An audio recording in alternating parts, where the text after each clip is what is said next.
Hey everyone, welcome to Cinema Safari. Today we're going to be talking about Freakier Friday. I don't have a co-host with me today, so it's just me, but it's still going to be a fun episode. I'm excited for this episode. I had a lot of fun watching Freakier Friday, thought there were a lot of positive moments in the film, and I'm excited to dive right in.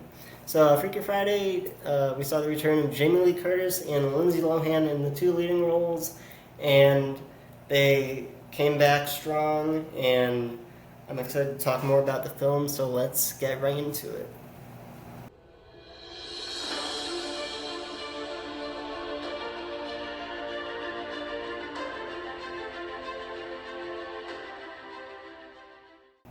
So Freakier Friday was released a couple weeks ago alongside Weapons and Sketch. Domestically, it came in second behind Weapons and currently sits at about 87 million, 86 million against a budget of 45 million. So just a little shy of basically doubling the budget. So it's sitting pretty well financially, been doing good at the box office.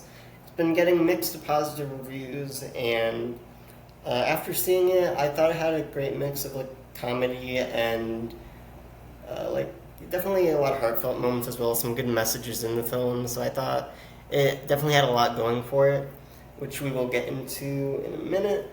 So, Freakier Friday, we see the return of Jamie Lee Curtis and Lindsay Lohan in their two leading roles. Jamie Lee Curtis played Tess Coleman, and Lindsay Lohan as Anna Coleman, Tessa's daughter. We also see the return of some other characters from the first film. Mark Harmon as Tessa's husband. Chad Michael Murray returns for the film as Jake, who was Lindsay Lohan's boyfriend in the first film. And we also see some other actors return from that first film as well. We also see some newcomers to the film. Julia Butters as Lindsay Lohan's daughter, Harper, and Sophia Hammonds as Lindsay Lohan's fiance's daughter, played by Minnie Jacinto. And in the film, those four girls, they switch bodies. So Jamie Lee Curtis becomes one of the kids, and Lindsay Lohan becomes, I think, one of the kids as well, and then Julie Butters and Sophia become the two adults, or something like that. It's the seventh overall film in the Freaky Friday series, franchise, whatever you want to call it. It is a direct sequel to that early 2000s film. I thought it was improve. I don't know if I would say like necessarily improvement from the first film, although there definitely are, I think, certain aspects from that first film that, in a way, it did improve upon.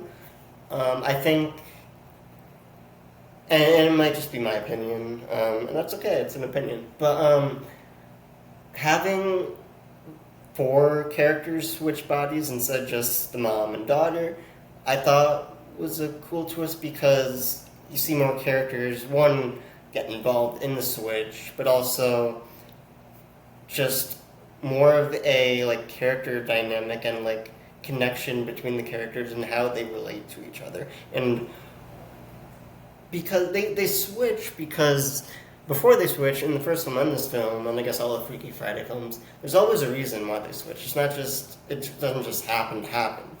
In the first film, Jamie Lee Curtis and Lindsay Lohan switched because they were having issues with it. They just weren't getting along, having issues, not understanding each other as mom and daughter.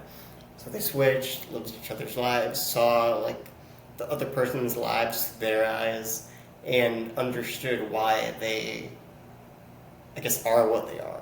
This film, it's pretty much the same dynamic, but you have four of them.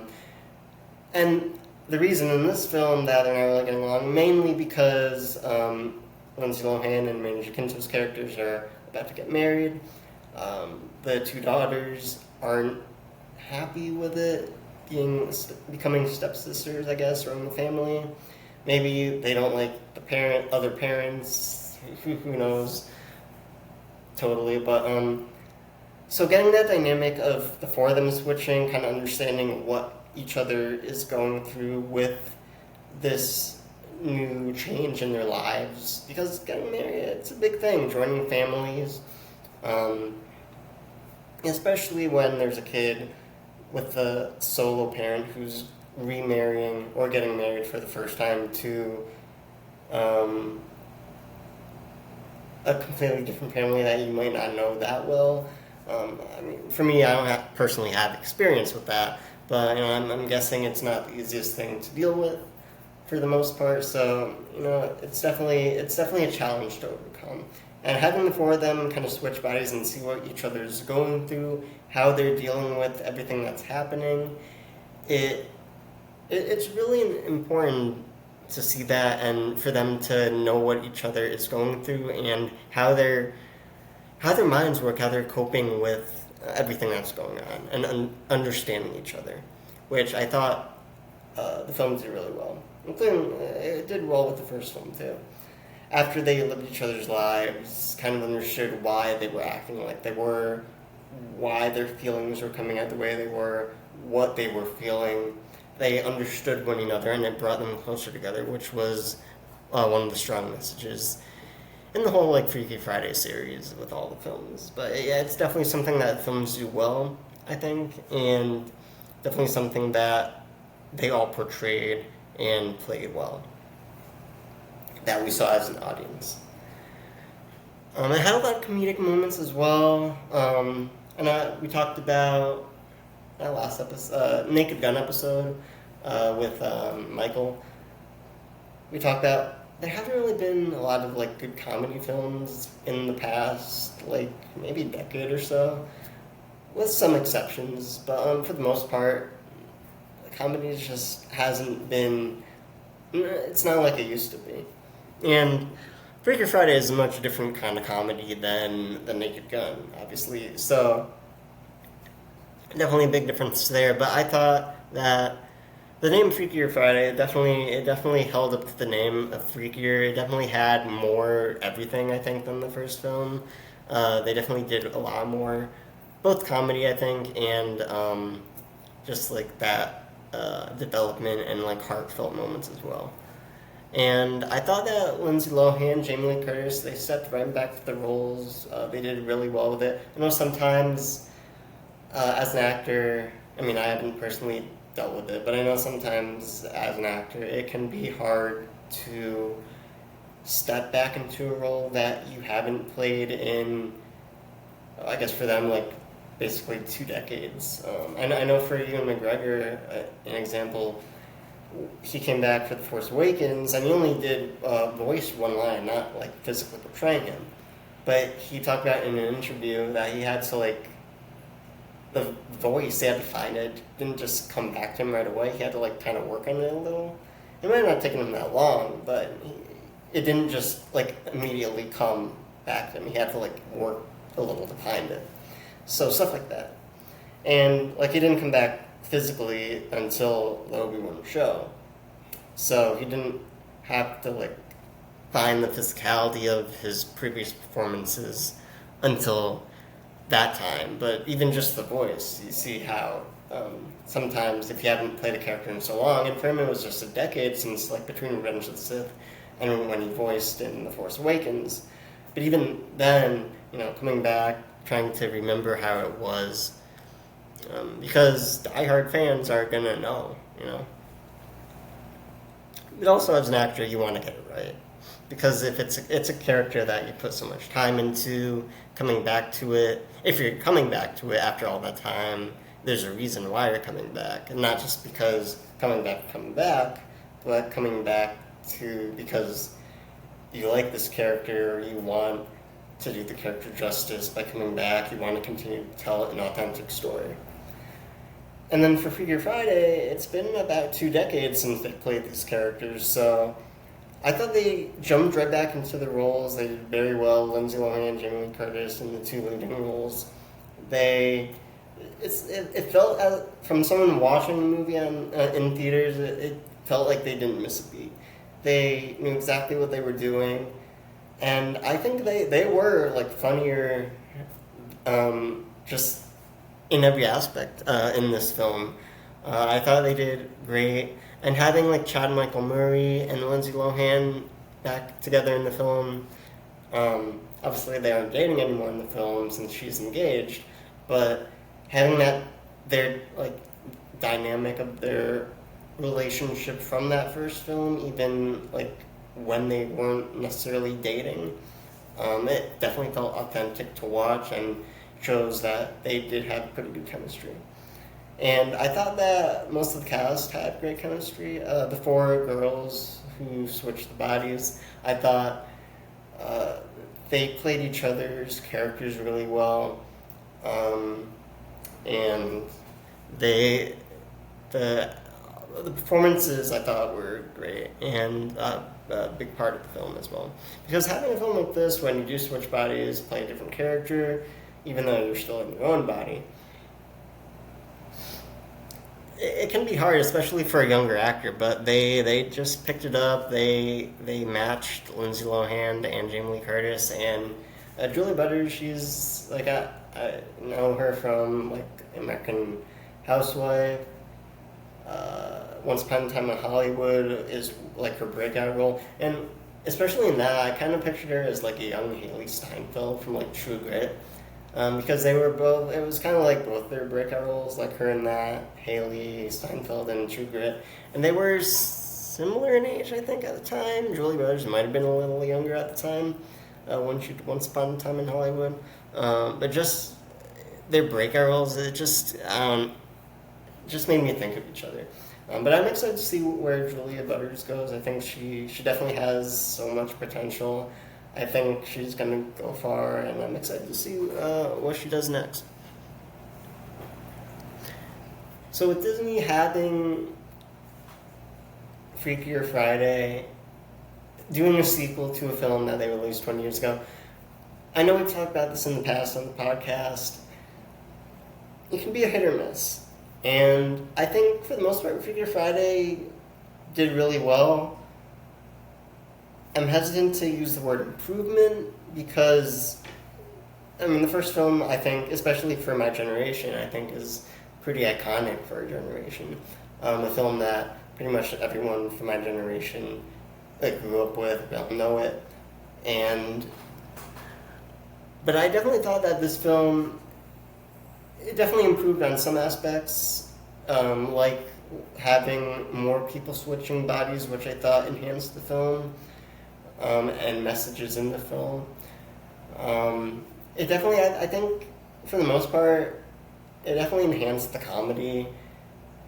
You felt more heart, I think, because of the more switchers and more characters, like, connecting with each other and, like, coming to like certain realizations about each other's lives.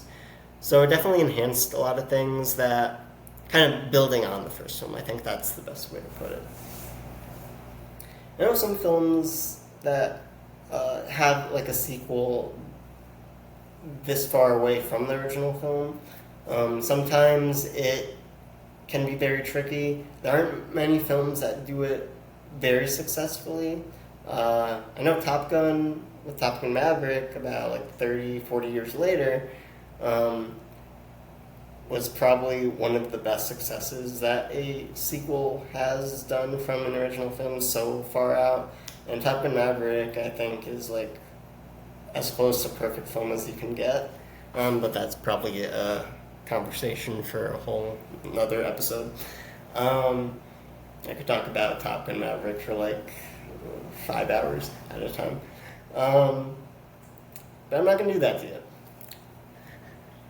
But I think like there's certain movies, and I can't really think of a ton off the top of my head at the moment, but there definitely are certain ones that have tried to make a sequel to an original film that might have come out a while back, but haven't succeeded. And I think Freakier Friday is one of the rare exceptions that doesn't blow itself out of the water as being like a near perfect film like Top Gun Maverick was, but definitely had a lot of building blocks that it used from the first film. So it definitely went in the right direction, even if it wasn't like the perfect film. It definitely, and seeing it in like a crowd, like a packed auditorium at the theater, was great because you got that those genuine reactions from fans of that first film who came back because they wanted to see these characters where they are now in their lives and incorporating some new characters, but not throwing these original characters that we know and love to the side. Which is, I think, another thing that this film did really well, because there's some, like, I want to say Star Wars, but the sequel trilogy, and being a huge Star Wars fan, like, I'm not one to bash on Star Wars, but there are certain parts of it where they might have had, like Luke Skywalker, Princess Leia. Although with Leia, because of the sad passing of Carrie Fisher, it, especially like in episodes 8 and 9, it was a little hard. Or I guess episode 8 she did finish filming before she passed away, but they kind of, especially Luke Skywalker, they used him but misused him, and a lot of people, even Mark Hamill, communicated his disappointment with the film and with how Luke Skywalker was developed for that film. So, but for Freakier Friday, coming back to it, bringing like Jamie Lee Curtis and Lindsay Lohan back, they were still centralized to the story, which I thought was a great thing. And that's one of the biggest reasons why people would come to see this movie, because they want to see Lindsay Lohan and Jamie Lee Curtis in these roles again, and all the havoc they caused by switching bodies, which we got and was great. And even Sean Michael Murray, even though like he wasn't a huge part of the film necessarily, like it was in the first film, him coming back, he definitely in the parts he was in, he definitely had, like, it helped enhance the story. He didn't just come back to be like, oh yeah, he's back in the film, so come and see the film because you're going to get to see Chad Michael Murray because everyone's going to want to see him. They actually used him, which I liked. So that's definitely, those are a few things that Freakier Friday did well. And overall, I think that there were a lot of positives in the film over the negatives, for me at least. And I'm happy what they did with the film, and because sometimes when you hear that any company, not just Disney, although Disney probably does it more than any company, is bringing back an iconic film from our childhoods or from years ago, even if it was before our time, and bring it back to continue the story or tell a new story. A lot of people are usually pretty hesitant with it. I think I'm no exception. Even for Freakier Friday, I watched the first trailer, and even the trailer I liked. I thought it looked really fun, and I was excited for it. Seeing some of like the behind the scenes photos they released back when they were still filming, the one I can really think of, Jamie Lee Curtis and Lindsay Lohan, they were sitting in front of their trailers, and they were sitting like in front of each other's trailers. So Lindsay was sitting in front of Jamie's was sitting in front of Lindsay's trailer, and just that like playfulness, you knew that like they were having fun with it. So I was excited that, because this kind of film you want to have fun with it, and it's definitely something once you watch, you have fun. Like I had fun in the theater. I had fun watching it. It's something I will definitely watch again. Like I know last week with Weapons, when Spencer and I were talking, although Weapons like it's a horror film, so it's not really something I personally, it's not a genre I love, but it's something I will watch because I still want to watch it and give it a chance. But that genre isn't necessarily something I would be like, oh hey, yes, I want to watch it again. I will watch it again. But Weapons was a film that I'd say, like, if it's on, if I catch it, like, I'll watch it. But it's not something I would necessarily go out of my way to watch again. Freakier Friday, I would genuinely say, like, I would go out of my way to watch it again. Like, eventually when it gets released on Disney Plus, which I'm assuming it will at some point, once it leaves theaters, um, I would definitely watch it again. It was a fun film. I had fun with it. It was very entertaining. You knew from, like, seeing, like, some of the behind the scenes stuff that they released. You knew that they were having fun making it, which is great to see. And as an actor, like, knowing that, because you want to work on projects that are fun. You also want to work on projects that pay well, but you want to work on projects that you're gonna have fun with, and they definitely looked like they were having fun, and which is very important. And it makes you, as an audience member, it makes you more interested and um, excited to see the film when you know that the team who actually made the film has such a fun time, and it's so important to them to make a good film, which I thought Freakier Friday, the cast and crew, did and were on the film. So, going forward, I think the next films in that Walt Disney Studios are releasing, the next film is Tron Ares, directly for Walt Disney, not like any like other company Disney owns. So we have Tron Ares in October, which I'm very excited for, which is another film that, because we had the original Tron back in I don't know when it came out, maybe the 70s or 80s, and then Tron Legacy in 2010, I think it was, and which I think is a very underrated film, but we'll get more into that down the road when we most likely do an episode on Tron in October. Tron Ares comes out in October. Excited for that. Then Zootopia 2 comes out in November. Zootopia 1 did a lot of great things. Very fun films. So I'm definitely excited to catch both of those films. And if you are, let me know in the comments. Definitely interested to know your thoughts on those and on Freakier Friday. If you saw it, if you didn't see it, definitely see it. I recommend it.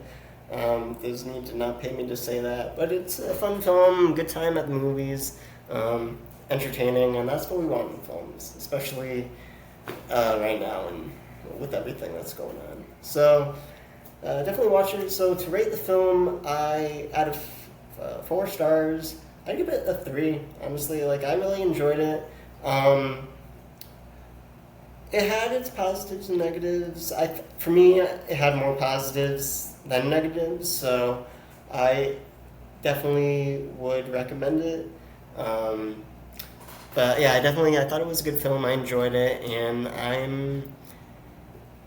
don't think they probably are planning to do another film, but I honestly, I wouldn't be disappointed if they did. I guess maybe not like another 2 decades, but maybe another film like in, I guess, wait till the like Julie Butters and can't remember her stepsister like grow up. Maybe see them with kids. Kind of continue that generational trend. That would be a fun twist on the story. And maybe like Lindsay Lohan as a grandma and Jamie Lee Curtis. But who knows? But yeah, I definitely I wouldn't mind seeing another film down the line. But so we'll see what happens. I know they probably don't have anything planned at the moment, but we will see if they ever do. And yeah, so let me know in the comments or reach out on social media if you watch Freakier Friday. Have any comments about any future Disney movies down the line, what your thoughts are, and yeah, thank you for watching this episode. Next week or next episode, hopefully either Spencer or Michael will be back on the podcast. I have to reach out to them, so we will see. good episode today.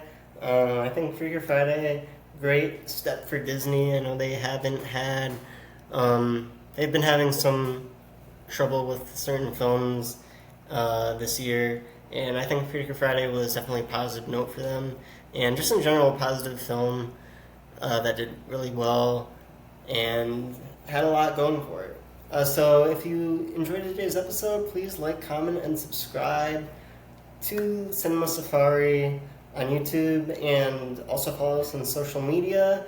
Instagram, we're at Cinema Safari Podcast. Twitter, Cinema Safari 25, and follow us there. Comment on our post, comment on this video with stuff you enjoyed from that particular episode, any thoughts you also have on the episode, what you've heard in our conversations, and also just if you want to see certain things for us to talk about in future episodes, certain movies, even shows, anything like that, let us know. And thank you for watching. We'll see you all next week.